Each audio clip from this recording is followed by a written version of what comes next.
Assalamualaikum warahmatullahi wabarakatuh. Sebelumnya izin memperkenalkan diri. Nama saya Yan Susilawati, NIM 2006773, kelas Ilmu Keolahragaan B. Di sini saya akan mempresentasikan materi yaitu sistem kardiovaskuler. Nah, apa sih sebenarnya sistem kardiovaskuler itu?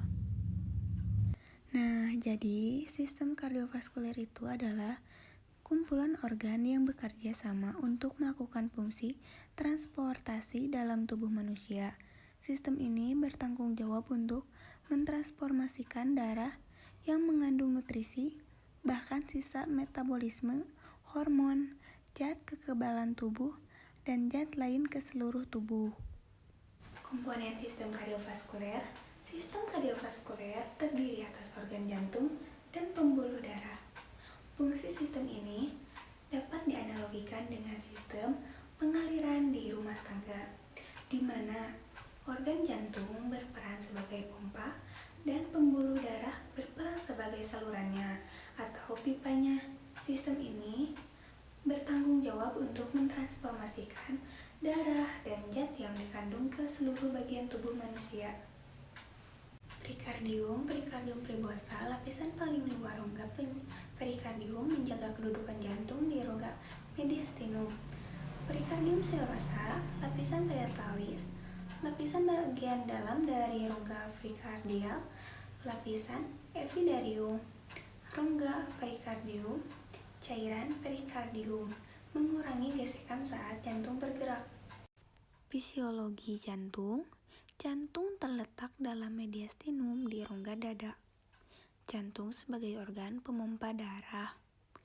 Pembuluh darah sebagai penyalur darah ke jaringan. Bagian-bagian jantung yaitu ada atrium kanan, tempat penyimpanan darah dan sebagai penyalur darah dari vena-vena sirkulasi sistematik ke dalam vertikal kanan. Atrium kiri menerima darah yang sudah dioksigenisasi dari paru-paru. Ventrikel kanan menerima darah dari atrium kanan dan selanjutnya disalurkan ke paru-paru. Ventrikel kiri menerima darah yang kaya O2 kemudian dipompa ke aorta dan organ tubuh. Ada aterosklerosis yaitu penumbuhan lipid, endapan kalsium fibrinogen sehingga mempersempit lumen pembuluh darah. Faktor risiko yang tidak dapat diubah: usia, jenis kelamin, ras, riwayat keluarga. Nah, ada juga infark jantung atau sering kita sebut dengan serangan jantung, yaitu adanya gumpalan darah beku atau trombos yang menyumbat aliran darah.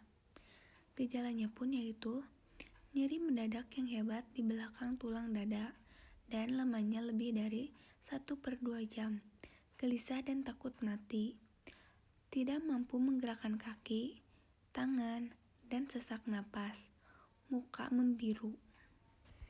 Tipe-tipe sel jantung yaitu autoritmik. Autoritmik mampu berdepolarisasi spontan. Ada juga produce pacemaker potentialis, yaitu penghasilan potensial pemacu jantung.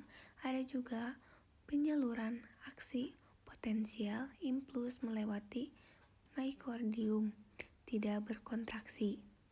Kontraktil potensial aksi menimbulkan kontraksi.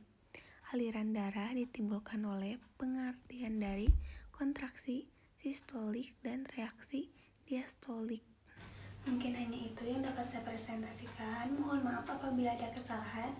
Wassalamualaikum warahmatullahi wabarakatuh.